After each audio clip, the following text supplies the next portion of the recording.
I've heard some strange fish tales, but I think the one about trout teeth and worms takes the cake. No, there is no truth that those fangs on the upper jaws of sea trout have anything to do with worms. And when we know where these harmless parasites come from, we can see why. Those worms are the intermediate phase of the life cycle of a tapeworm that finally matures in sharks if a trout is eaten by one.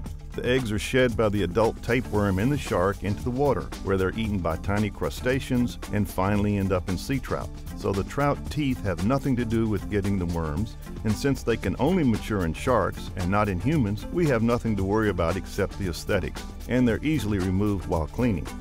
However, there are some things about those fangs that are of interest. First, they're characteristic of not just spotted sea trout, but all their close relatives. They tell us that these are ambush predators, waiting to make that first strike quickly when a prey is in the vicinity, something similar to a pit viper.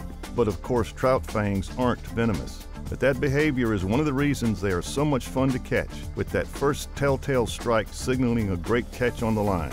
In most areas, trout stocks are in pretty good shape. They are usually managed with reasonable restrictions on bag and size limits. And we used to think released, undersized sea trouts had a high mortality rate, but that's been found to be untrue. If they are handled with care and not gut hooked, released trout survive very well.